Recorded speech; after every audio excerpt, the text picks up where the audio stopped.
From its most ancient origins to its most modern manifestations and evolutions, on some level, religion has always been, among other things, of course, a wrestling with our own mortality.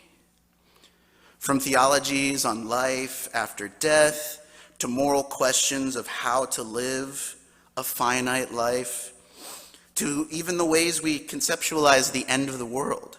One of religion's ultimate concerns is death. Death of the body, the mind, the ego, the spirit, death of life itself. And I think in some important way that this very same grappling with death is one of the biggest reasons that so many of us are drawn to horror.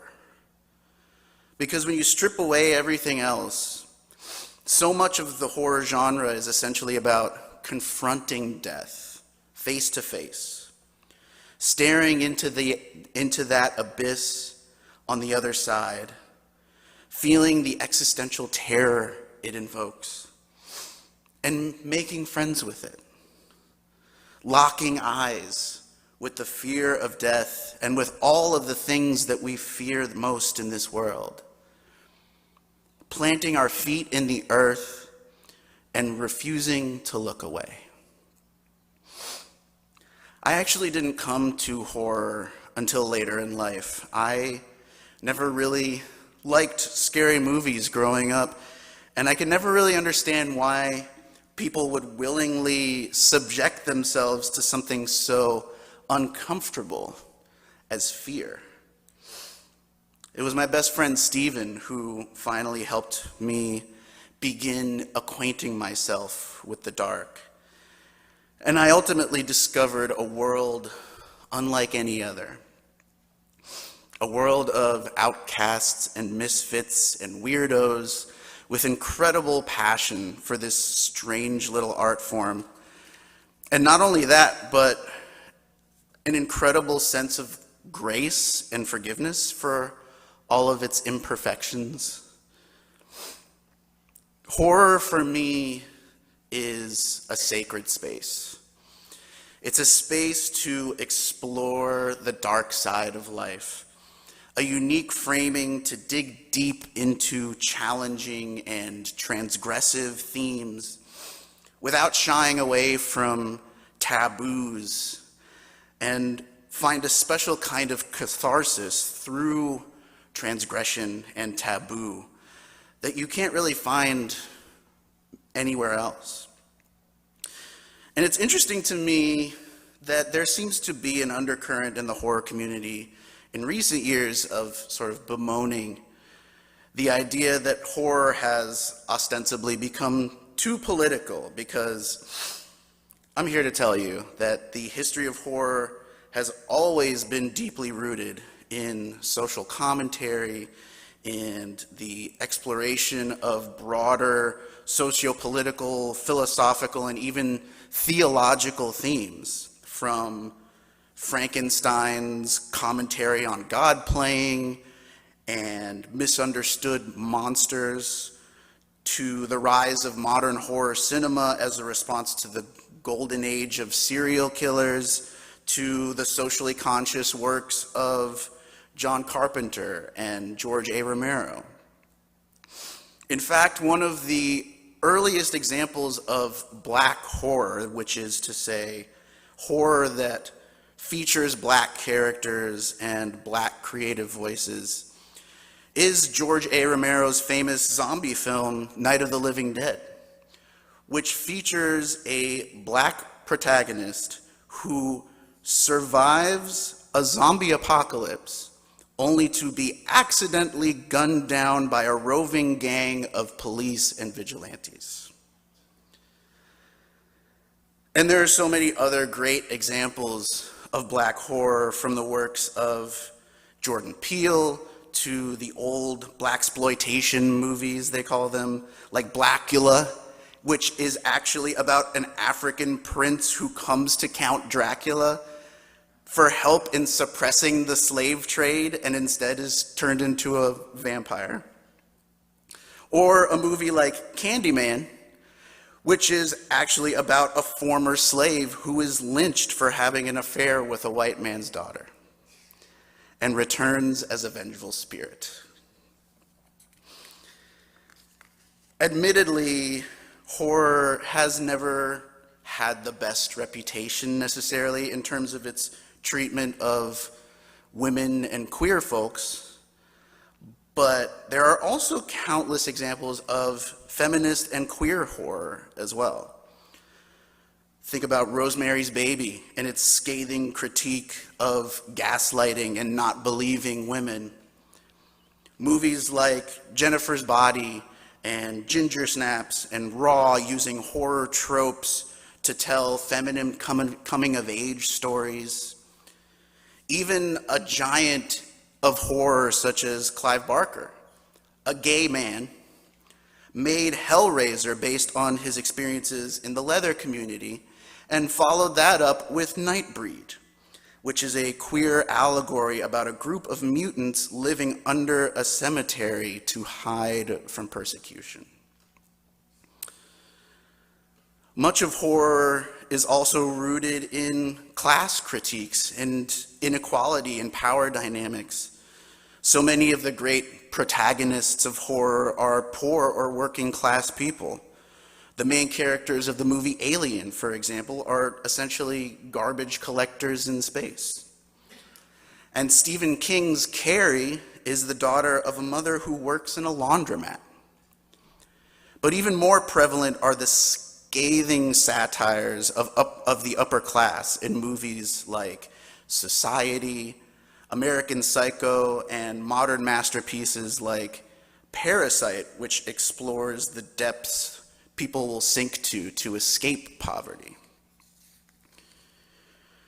There's also, of course, a huge subgroup of horror films that focus specifically on grief and loss and trauma, going even deeper into than the usual confrontations with death to explore the complex emotions under the surface, such as in films such as The Babadook and Hereditary, as well as Stephen King and his grappling with the idea of losing a child in Pet Sematary, which sees a family who loses a child bury him in a haunted cemetery that brings animals back to life, only they're never quite the same.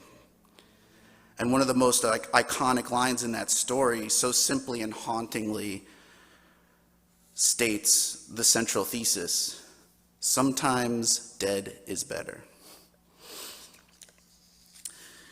And last but not least, because it is Sunday morning and we are in church, I do have to talk about perhaps one of my favorite subgenres of horror, which are the films that grapple with religious and theological themes. Often these themes are shown through a Christian lens, of course, at least in this country, right? As with such classics as The Exorcist, which we heard earlier today, and The Omen.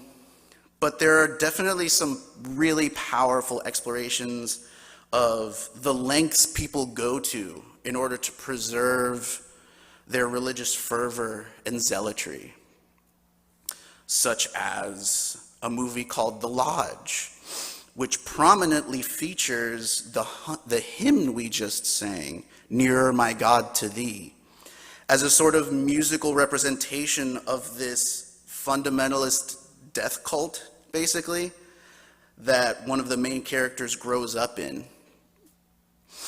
And also one of my favorite movies, The Witch, which also belongs to a lovely subgenre of movies that reclaim witchery and paganism and even Satanism as a sort of radical act of defiance in films like The Lords of Salem and The Blackcoat's Daughter.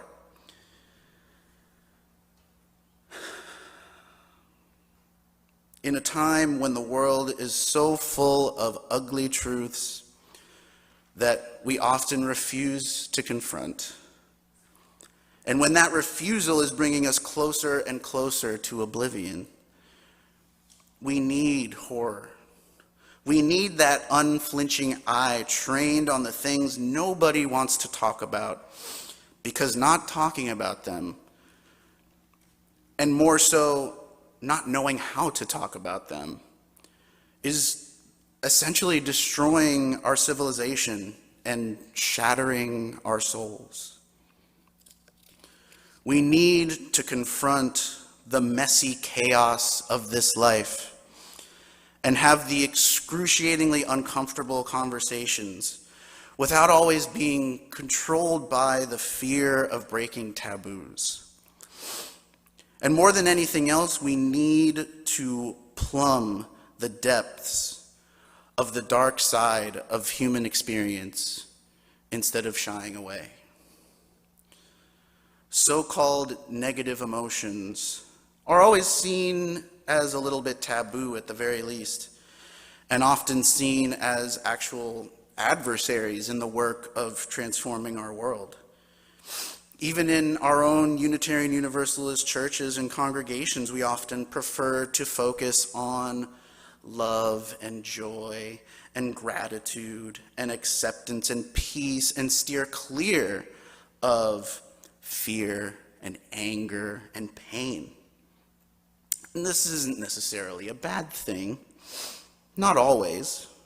We've seen what fear and anger and pain can do to people when they allow it to control them. But I believe pushing these emotions away completely also gives them another form of control. Fear, anger, and pain can be useful. Fear is often a response to danger, an alarm in our heads that goes off when something is wrong, much in the same way as pain is a response to harm, and anger is often a response to injustice. Exploring and understanding and welcoming these emotions is not only good for our well-being, but important for us as a society to break free of the ways these emotions are so often used to control and manipulate us into serving the wrong masters. Horror places these front and center, where we can't turn away, forcing us to confront our own darkness in a way that allows us to own it and take control of it. Maybe even learn to love it. Horror is many things to many people. Not all good, not all bad. But above all else, it is a place for radical authenticity. A place to shamelessly embrace and explore the deepest reaches of our minds and souls without trying to eliminate or obfuscate the icky parts. To conquer our fear and anger and pain, to scream all the ugly truths and break all the barriers, to confront death and revel in our broken humanity, and be truly free. May it be so.